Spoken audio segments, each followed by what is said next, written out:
시댁과 연 끊고 지내고 있습니다. 결혼 전부터 시어머니 성격이 보통이 아니란 건 이미 진작에 눈치채고 있기는 했는데 그래도 결혼한 지 1년 만에 이렇게 아예 등지고 살게 될 거라곤 생각해 본 적 없었습니다. 연애할 당시에는 남편이 회사원이 아니다 보니 수입이 항상 들쑥날쑥했어요. 대학 졸업 후에 취직 대신 친하게 지내던 친구와 같이 사업을 시작했다고 하는데 수입이 들쑥날쑥하다고 해서 벌던 돈이 적은 건 아니었습니다. 매번 제 월급보다 훨씬 더 많은 돈을 벌고 있었어요. 그런데 사업이라는 게 생각대로만 굴러가는 게 아니잖아요. 특히나 코로나 터지고부터 남편 사업이 직격탄을 맞게 돼서 벌어놓은 돈까지 까먹는 상황이 오게 되었습니다. 남편은 과감하게 자기 지분을 동업하던 친구에게 전부 넘겨버리고 사업에서 완전히 손을 털었어요. 그리고는 여태껏 사업 키워온 경험 살려서 새로운 사업이 아니고 안정적인 회사에 들어가야겠다며 취직을 준비하기 시작했습니다. 저는 그런 남편의 모습에서 다른 것보다 결단력과 추진력이 대단한 사람이구나 생각했어요. 그래도 웬만한 직장인들 월 수입은 우습게 벌 정도로 잘 되는 사업이었는데 한번 처음으로 어려운 시기를 겪었다고 그걸 곧바로 놓아버릴 수 있나 싶었거든요. 제가 남편이었다면 아마 어떻게든 사업을 다시 살려보겠다고 고군분투했었을 거예요. 결혼 이야기가 막 오가기 시작한 시점에 남편이 백수가 된 거나 마찬가지니 솔직히 저대로 다시 일어서지 못하면 어쩌지 하는 걱정도 들었지만 저런 추진력이 있는 모습을 보니 뭘 해도 하겠다 싶어서 티는 내지 않았습니다. 모아놓은 저금도 많았고 사업 털고 나오면서 친구한테 지분을 넘기며 받은 돈도 있었기에 남편도 어느 정도 여유가 있어 보였어요. 결혼 허락을 받을 때도 친정 부모님이 당장 직장 없는 남편을 두고도 반대를 하지 않았습니다. 제가 그동안 좋은 이야기 많이 했던 덕이 컸던 것 같았습니다. 그런데 제가 시댁에 인사하러 갔을 때는 조금 놀랐어요. 남자친구였던 남편이 제 이야기를 했는지 안 했는지는 중요하지는 않지만 시어머니가 이미 첫 만남 때부터 나를 잔뜩 세우고 저를 기다리고 있었거든요. 그때 시어머니 성격이 보통이 아니란 건 한눈에 알 수 있었습니다. 특히나 시동생이고 시아버지고 시어머니 말에 꼼짝도 못하고 쩔쩔매는 모습을 봤을 때 이 집의 실세가 누군지는 굳이 가려내지 않아도 누군지 한눈에 알 수 있었습니다. 그나마 신우가 시어머니 말에 농담도 하고 깐족대면서 맞장구도 치고 그랬는데 그건 그냥 딸이다 보니 엄마랑 가까워 그러는 거지 신우도 결국엔 시어머니 고집을 꺾을 수 있을 것처럼 보이진 않았어요. 결혼 전에 예비 며느리 싹을 아예 짓밟으실 계획이셨는지 심기가 불편한 걸 전혀 숨기지 않으셨어요. 결혼 자체를 반대하는 건 아니었는데 내내 기분이 영 안 좋아 보였습니다. 시어머니 심기가 얼마나 불편한지 측정하는 경보기가 있었다면 아마 그 시간 내내 하루 종일 울리고 있었을 것 같네요. 그래도 그때는 남편이 중간 역할을 어느 정도 해줬어요. 남편 또한 시어머니 말에 찍소리도 못하는 상황이었지만 그래도 계속 제 기분 살피면서 돌려 말하더라도 할 말은 다 해주더라고요. 자식 이기는 부모가 없다는데 시어머니한테는 통하지 않는 말인 것 같았습니다. 시어머니는 오히려 남편이 저를 두둔해주고 중간 역할 해주는 모습이 더더욱 마음에 안 들었나 봐요. 그리고 이 집에서 가장 목소리가 큰 건 당신이고 모든 게 당신 뜻대로 돌아간다는 사실을 저에게 알려주고 싶었나 봅니다. 남편이 잠깐 자리를 비운 틈을 타서 제 연락처를 물어보시더군요. 예비 시어머니가 예비 며느리랑 사적으로 연락하고 지내고 싶어 그러는 게 아닌 것쯤은 저도 알고 있었어요. 뭐든 간에 남편, 그러니까 자기 아들이 커버를 쳐주고 있으니 아들이 방패 역할을 해주기 전에 거치지 않고 직통으로 며느리 잡들이를 하고 싶어서 물어보신 것쯤은 알고 있었습니다. 그걸 모르고 있던 건 아니었지만 저도 시어머니가 저를 원하는 대로 쥐락펴락하게 둘 생각은 없었습니다. 그래도 제가 며느리고 손아랫 사람인데 시어머니 하자는 것마다 무조건 싫다고 거절하고 그러는 며느리가 되겠다는 뜻은 아니었어요. 그날 남편이 중간 역할 잘 해줬으니 앞으로도 쭉 무슨 일만 있으면 남편 뒤에 숨어서 알아서 해결하게 두는 방법도 있었겠지만 남편이 당시 취직 준비하는 것만 해도 스트레스가 이만저만이 아닐 텐데 벌써부터 시어머니와 저와의 갈등을 두고 너가 알아서 해결해라 하고 쓸데없는 스트레스 거리를 하나 더 던져주고 싶지 않았습니다. 그리고 한편으로는 남편이 중간 역할을 해줘서 상황을 종결시키는 게 아니고 제가 제 스스로 아닌 건 아니다, 맞는 건 맞다 하고 제 의견을 정확하고 똑부러지게 이야기한다면 시어머니도 저랑 기싸움을 해봐야 소용없다는 걸 느끼지 않겠나 하는 생각에 거리낌 없이 제 전화번호를 알려드렸습니다. 시어머니가 제 전화번호를 물어본 목적은 제가 생각하는 그 이유가 맞았고, 첫 인사드린 바로 다음 날부터 결혼에 관한 이야기나 일정에 관해서는 남편과 제가 이야기도 하기 전에 시어머니가 먼저 나서서 통보하듯 연락을 해왔네요. 완전히 억지만 부린 건 아니기에 중요한 게 있으면 남편과 조율해가며 나름 잘 준비를 하고 있던 상황이었습니다. 그러다 양가 상견례를 앞두고 있던 언젠가였어요. 저희 집이 제 위로 언니만 셋이 더 있는 대가족입니다. 저희 언니들은 이미 결혼을 다 해서 다들 잘 살고 있어요. 첫째 언니는 결혼 전에 차린 가게에서 직원으로 일하던 형부랑 결혼해서 지금은 둘이서 같이 가게를 운영하고 있어요. 둘째 언니는 지방에 있는 대기업 취직하면서 취직 이후 쭉 거기서 지내고 있고요. 저희 막내 언니는 미국 시민권자인 형부 따라 결혼하면서 아예 미국으로 건너가서 살고 있습니다. 온 가족이 다 떨어져 살다 보니 명절에도 전부 얼굴 보기가 힘들 정도예요. 그나마 첫째 언니가 같은 지역에 살아서 집만 두고 본다면 멀리 떨어져 사는 건 아닌데 장사가 워낙에 바쁘기도 하고, 언니네 가게가 또 명절이 대목이다 보니 사실 명절에 가장 보기 힘든 게 가장 가까이 살고 있는 큰언니입니다.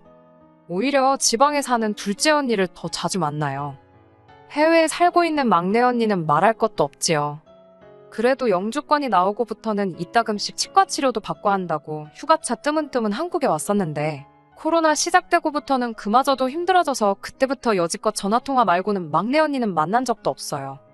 갑자기 제 가족 이야기를 하는 게 다른 이유가 아니고, 시어머니가 저한테 상견례 때 온 가족들 다 나올 수 있게 준비하라고 난데없이 통보를 해왔거든요. 그것도 상견례 하기로 정해놓은 날짜를 딱 일주일 앞두고 말입니다. 시어머니가 말하는 온 가족이라는 건 저희 언니들은 물론이고 형부의 조카들까지 전부 다 포함해서예요. 상견례 때 다른 가족들이 참석할 수도 있지요. 저도 첫째 언니 결혼할 때 따라갔던 적이 있으니 그게 잘못된 거라고 말할 수는 없지만, 다른 것보다 무조건적으로 전원 참석을 시키라는 말이 참 어이가 없었습니다. 큰언니네는 형부랑 같이 바쁘고 가게 문도 맘대로 닫을 수가 없으니 시간 빼기 힘들고, 타 지역에 살고 있는 둘째 언니 또한 장거리 이동해야 하기 때문에 힘든 상황이지요. 해외에 사는 막내 언니는 당장 제 결혼식에 올 수나 있을지도 모르는 상황이었으니 뭐 말할 것도 없지요. 거기에 형부들하고 조카들까지 다 나와야 한다는 게 무슨 억지인가 싶었습니다. 시어머니 말은 앞으로 한 식구가 될 사람들이니 한 사람 한 사람 미리 어떤 사람들인지 직접 만나보고 판단해야겠다는 게 이유였어요. 거절은 가당치도 않은 거고 무조건 참석시키라고 계속 억지만 부리시는 거예요. 결혼식 때 되면 다 만날 사람들이고, 솔직히 언니나 형부들이 제 시댁하고 얼굴 두고 지낼 일이 뭐가 있겠어요. 각자 결혼해서 잘 살고 있는 언니들인데 결혼식 때나 인사하면 되지 미리미리 얼굴 도장 찍을 일이 뭐가 있나요? 어떤 사람들인지 미리 만나보고 싶은 거야 이해하려면 이해할 수 있다지만, 안 나오는 사람 없이 강제적으로 다 참석시키라는 게 무슨 억지인가 싶었습니다. 무슨? 면접을 보는 것도 아니고 제 언니들의 형부들까지 직접 만나서 뭐 마음에 안 드는 부분이라도 있으면 결혼을 반대하시려 그러는 것도 아닐 텐데 말이에요. 그래서 더 길게 이야기할 것도 없이 그냥 딱 잘라서 안 된다고 했습니다. 애초에 네 자매 다 모이면 엄청 대가족이라 정신도 없을 거고, 온 가족이 다 모여본 게 언제인지 모를 정도로 우리 가족들도 모이기 힘든 상황을 전했더니 시어머니가 상견례에 온 가족이 다 참석해야 하는 게 당연한 거 아니냐면서 길길이 날뛰는 겁니다. 시어머니 말을 그대로 빌려오자면 가족들이 전부 참석 안 하는 상견례는 상놈 집안 상견례나 다름이 없다는 거예요. 어디 지금 당신들 집안에 상놈 집안 상견례를 시킬 생각이냐며 뭐라고 하더라고요. 솔직히 조선시대의 상견례를 어떻게 했는지는 제가 모릅니다. 애초에 관심도 없고 앞으로 평생을 모르고 살아도 제 인생에 그 어떤 지장도 줄 것 같지가 않고요. 그래서 그냥 시어머니한테 아닌 건 아닌 거라고 대답하고 전화 끊어버렸습니다. 그리고 상견례 당일이 되었는데 시어머니는 기어이 온 가족을 다 이끌고 왔어요. 가족이래봐야 시부모님의 시동생과 신우가 전부인데 또 막상 신우는 같이 안 왔더라고요. 따로 출발하기로 되었었나 본데 약속 시간이 다 되어가도록 신우는 코빼기도 보이질 않았습니다. 시어머니도 점점 표정이 안 좋아져서는 시동생한테 네 누나한테 전화해봐라 계속 다그치고 있었어요. 예약 시간이 거의 다 되어서 입장을 하려는데도 시어머니는 신우가 곧 도착할 거라고 밖에서 신우 올 때까지 한 발자국도 안 움직일 것처럼 보이더라고요. 기어이 신우는 예약 시간이 될 때까지 나타나지 않았고 포기하고 입장하려던 찰나에 남편이 건 전화를 신우가 받게 되었습니다. 신우는 그게 스피커폰인지도 모르고 자기가 전날에 술을 너무 마셔서 아침부터 숙취가 너무 심해 못 나갈 것 같다고 엄마한테는 잘 좀 둘러대달라며 전화를 끊는데 그 통화 내용을 모두가 들었다 보니 빼도 박도 못할 상황이었어요. 그 와중에 시동생도 신우가 안 나온다는 사실을 알더니 자기도 오기 싫었는데 억지로 끌려온 거라며 누나도 없는데 자기도 없어도 되는 거 아니냐고 쑥 자리에서 빠지더군요. 그래서 신우와 시동생 덕분에 시댁도 시어머니가 말하는 상놈집안 상견례를 하게 되었습니다. 아무도 뭐라고 하지 않았는데 시어머니가 혼자 찔리는 게 있었는지 사람 많아봐야 정신만 없지 않겠냐면서 아무렇지 않은 척을 하더라고요. 그 전날 술을 퍼마신 신우한테 다 고맙더라고요. 아무튼 상견례는 별 탈 없이 진행이 되었습니다. 결혼 준비도 착착 진행되고 있던 상황이었고요.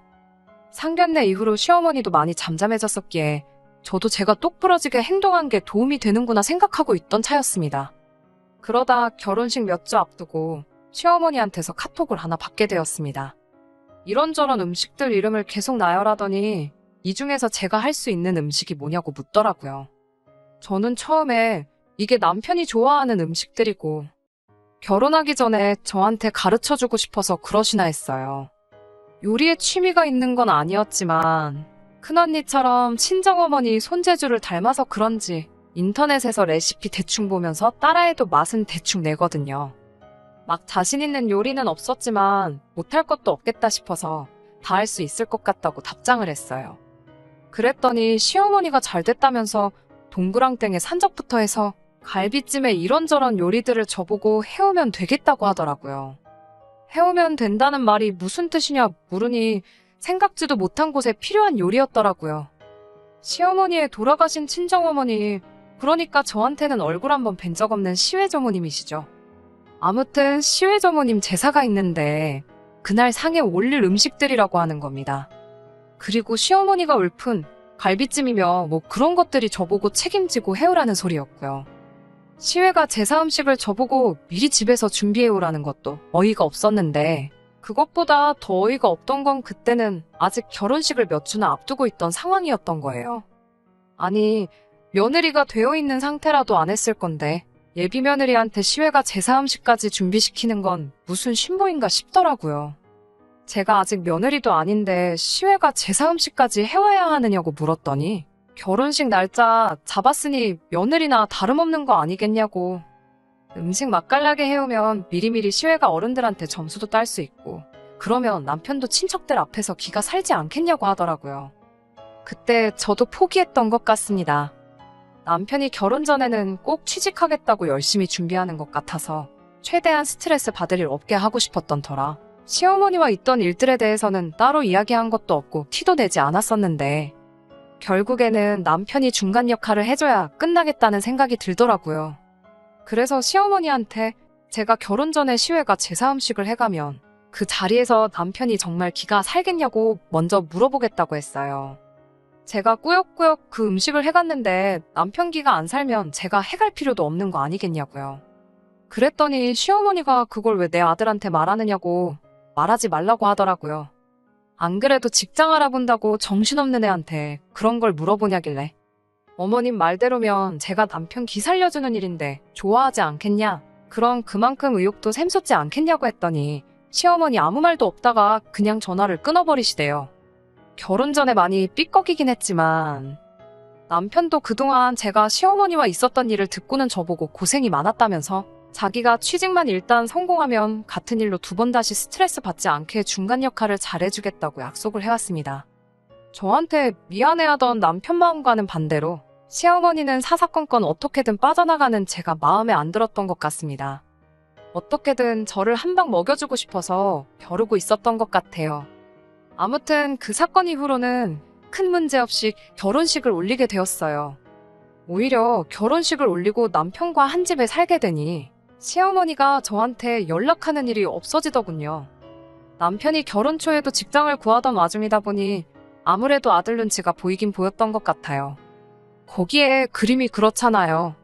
남자인 자기 아들은 집에서 일단 놀고 있고 며느리인 제가 회사 나가서 일하고 돈을 벌어오는 상황이었다 보니 더욱 더 저한테 뭘 시키기가 그랬던 게 아닐까 싶었습니다. 그렇다고 아예 연락이 없던 건 아니고요. 이따금씩 전화해서는 너무 남편이 집에만 있다고 해서 집안일을 전부 남편한테 떠넘기지 말라고, 저러다 진짜 전업주부가 될 수도 있으니 집안일을 시키지 말라고 하는데, 그런 거야 제가 시키지 않아도 남편이 알아서 했으니 따로 그것 때문에 남편과 다투거나 하는 일은 없었습니다. 그리고 그렇게 신혼 6개월 차를 넘기니 남편이 그간 노력해온 여정의 결실을 맺을 수 있었어요. 게다가 남편이 사업을 운영했던 기간까지 전부 다 경력으로 쳐줘서 여태껏 회사 생활을 했던 적이 한 번도 없는 남편이었는데도 높은 연봉의 관리직 자리로 취직을 하게 되었습니다. 다만 그건 그거대로 부작용이 있긴 했어요. 아무래도 밑에서부터 올라온 경력이 아니다 보니 팀원들한테 신뢰를 얻지 못한 상황이었던 것 같더라고요. 경력을 인정받았다지만 실무 경력이 있는 것도 아니었고요. 그렇다 보니 남편이 모자란 경력을 채우겠다며 매일같이 야근을 하고 그랬습니다. 어쩔 때는 퇴근도 안 하고 회사에서 하루를 꼬박 세우는 일도 있었어요. 그 연장선이나 마찬가지일 수 있는데 남편이 추석 명절 연휴 기간 내내 회사에 나가봐야겠다고 말을 전해왔어요. 결혼 후 맞는 첫 명절이기도 해서 기어이 출근을 하겠다는 남편이 조금 원망스럽기도 했지만 오죽하면 저러겠나 싶어서 이해하기로 했습니다. 그런데 문득 생각해보니 남편이 없는데 시댁에 가야 하는 건가 싶더라고요. 연휴 내내 남편도 회사에서 숙식을 할 계획이었기에 저도 내내 집에 혼자 있어야 하는 상황이었거든요. 어차피 그럴 바에 친정에 가서 쉬다 오면 좋겠다 싶었어요. 그리고 시어머니한테 미리 전화를 했어요. 상황이 이러이러하니 명절 당일 새벽에 저 혼자라도 가서 찾아뵙겠다고요. 그리고 명절 음식 같은 거 해야 할 거 있으면 같이 도와드리겠다 했어요. 저녁에 다시 친정에 와서 남은 연휴는 친정에서 보내겠다 말했고요. 제 말 끝나기가 무섭게 시어머니가 저보고 남편이 명절에 뼈 빠져라 일하는데 마누라가 돼서는 친정 가서 놀고 먹을 생각밖에 없냐면서 제정신이냐며 뭐라 하는 거예요. 아니, 솔직히 제 입장에서는 번거롭게 2번 움직일 바에 명절 연휴 시작하자마자 시댁에 얼굴 도장만 찍고 친정에서 푹 쉬다 오는 방법도 있었는데 괜히 흠잡히겠다는 생각도 있긴 했지만 그래도 당연히 할 도리는 해야겠어서 명절 당일에는 시댁에서 일거리도 돕고 하려던 계획이었는데 속 깊은 며느리 칭찬까지 바란 건 아니지만 제정신이 아니냐, 마누라가 돼서 놀 생각밖에 없냐고 한 소리 들으니 어이가 없더라고요. 친정 가서 탱자탱자 놀 생각하지 말고 연휴 시작하기 무섭게 시외가 큰 집에 가서 제사 준비나 도우라는 겁니다.